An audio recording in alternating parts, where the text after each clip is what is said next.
자, 이제 두 번째 수업입니다. 오늘은 최대 공약수 요것만 배우고 최소 공배수는 다음 주에 할게요. 초등학교 때 들어봤던 내용일 텐데 또 다른 방법으로 최소 공배수를 구할 거니까 최대 공약수를 구할 거니까 집중해 주시고요. 그 전에 하나 배울 게 뭐냐면 서로소라는 개념이에요. 서로소는 뭘 얘기하냐면 두 수의 최대 공약수가 1일 때 그 두 자연수를 서로소라고 해요.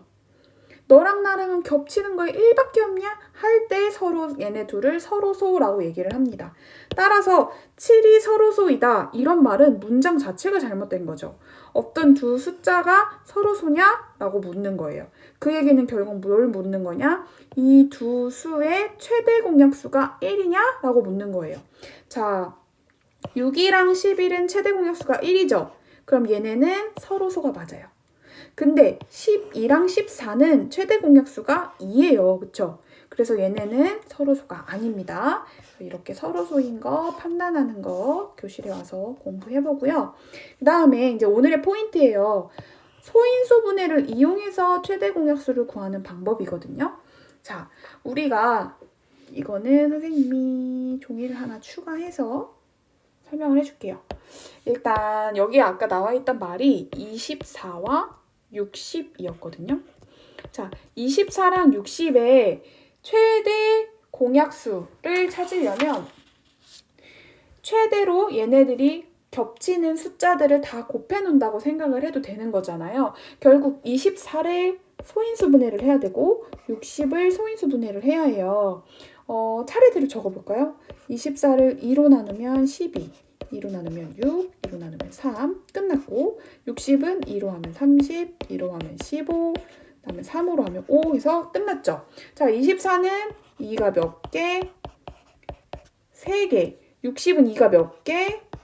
2개, 3이 1개, 5가 1개. 우리 저번 시간에 이제 배웠기 때문에 사실 이걸 어떻게 표현해야 돼요? 2의 세제곱이라고 표현해야 돼요. 그쵸? 근데 지금은 다른 방법을 알려주려고. 자, 요렇게 했을 때 여러분 봅시다. 여기에서 24와 60에서 공통으로 2 하나 있죠? 또 공통으로 2 하나 또 있죠? 다음에 여기 2는 공통으로 하나 더 없고 3이 공통으로 있어요. 따라서 24와 60은 2 하나 두 개, 3은 하나. 총 겹치는 게 이거예요. 결국 이 숫자가 최대 공약수가 되면서 이제 초등학교 방법으로 다시 생각을 해봤을 때 이 숫자가 뭐냐면 4, 3, 12잖아요. 12 곱하기 아까 여기 남아있는 애 누구였어? 이거. 2죠? 60은 12 곱하기 아까 위에서 남아있는 애가 누구야? 이거랑 이거 빼니까 얘 남아있잖아요. 5 이렇게 표현할 수 있기 때문에 12가 최대 공약수가 맞아요. 근데 매번 이렇게 소인수분해 하고 다시 써서 겹치는 거 찾는 것보다 한 번에 소인수분해 하는 방법을 가르쳐 주려고 합니다. 자, 집중해 주세요. 24와 60을 같이 써요. 그리고 얘를 한 번에 그리는 거야. 그리고 머릿속에서 24와 60이 공통으로 나눌 수 있는 숫자를 먼저 쓰는 거예요. 만만한 거 어떻게 순서대로? 2, 3, 5, 7 순서대로 2로 뽕을 다 뽑고 그 다음 3으로 넘어가는 거야. 자, 2로 갑시다. 그러면 나오면 12, 얘는 30. 2로 끝까지 가봐요, 일단. 그쵸, 2 되죠? 2, 6, 12. 2 곱하기 15는 30. 2를 또 하고 싶은데 15는 2로 절대 안 나라죠. 그럼 2는 이미 갈 때까지 갔고 이제 3. 3으로 하면 3, 2, 6, 3, 5, 15. 근데 얘들아 2랑 5는 어때요? 서로 소예요. 더 이상 나누어지는 숫자가 없어요. 얘네 둘의 최대 공약수는 1이잖아요. 결국 24는 2 곱하기 2 곱하기 3 곱하기 2고요. 60은 2 곱하기 2 곱하기 3 곱하기 5잖아요. 결국 24와 60의 공통인 거 어떤 거 쓰면 된다고? 여기 거 곱해주면 된다고. 따라서 정답 24와 60의 최대 공약수를 물어보면 이쪽 줄에 있는 얘네들 정답으로 적어주면 됩니다. 이렇게 적어도 좋고요. 12라고 말해줘도 좋아요. 그래서 선생님이 이제 와서 문제를 풀으라고 할 때 이렇게 소인수 분해가 이미 되어 있으면 땡큐. 근데 이렇게 안 되어 있을 때 방금 선생님이 풀었던 이 방법으로 여러분들이 소인수분해를 해서 문제를 풀면 됩니다. 24와 60의 공약수 물어보면 그건 최대 공약수의 약수잖아요. 그래서 그냥 최대 공약수를 이용해요. 공약수를 구하라 라고 말할 때 아까 위에서 했던 것처럼 얘네들 둘 다 소인수분해해서 최대 공약수부터 구하고 걔네의 약수 구하면 되는 걸로 알고 있죠? 숫자가 3개여도 쪼를 필요가 절대 없어요. 절대 쫄 필요 없이 아까처럼 똑같이 45, 60, 75 3개 다 쓰고 3개 다 걸리는 애들을 찾는 거야. 선생님 생각엔 3인 것 같아요. 15, 20, 20 맞죠? 3 이제 더 이상 안 되고 5예요. 5, 35, 5. 자, 3과 4와 5는 어때? 이제는 겹치는 거 없죠? 자, 그렇다면 45, 60, 75의 최대 공약수는 얘네들끼리 곱한 거. 즉 15 이렇게 답을 해주면 됩니다. 따라서 문제 5번 이 문제 풀 때 소인수분해 되어 있으면 땡큐, 안 되어 있으면 우리 방금 이렇게 했던 것처럼 하면 됩니다. 이걸 결국 열심히 해서 우리가 풀려는 건 이런 활용 문제죠.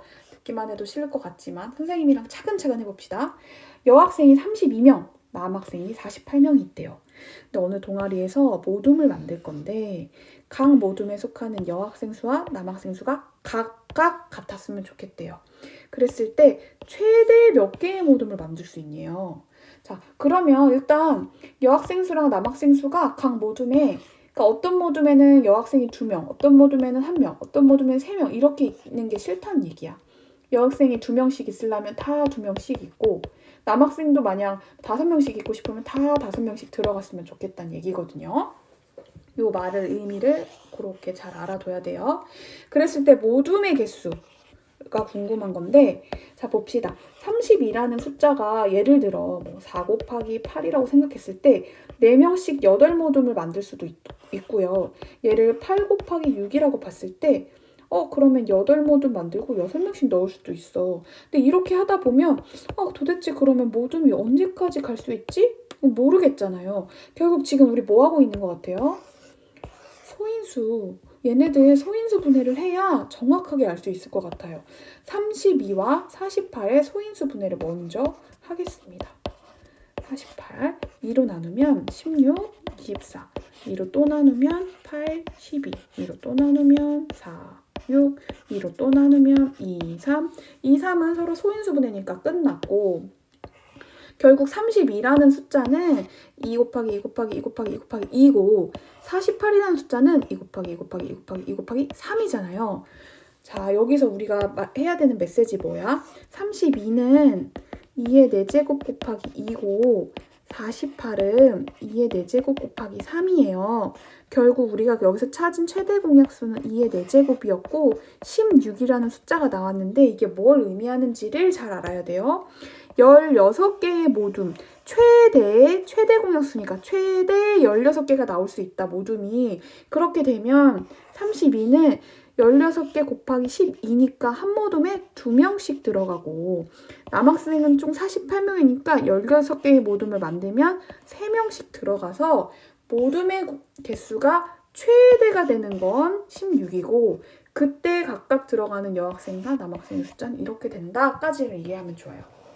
사실 그냥 문제 푸는 요령만 말해주자면 최대를 물으면 최대 공약수 구하는 거고 여기서도 가능한 큰 타입? 그러면 크다는 거는 최대 공약수 문제구나 이렇게 파악은 할 수 있지만 의미를 좀 알았으면 하는 바람에서 이런 설명을 했습니다.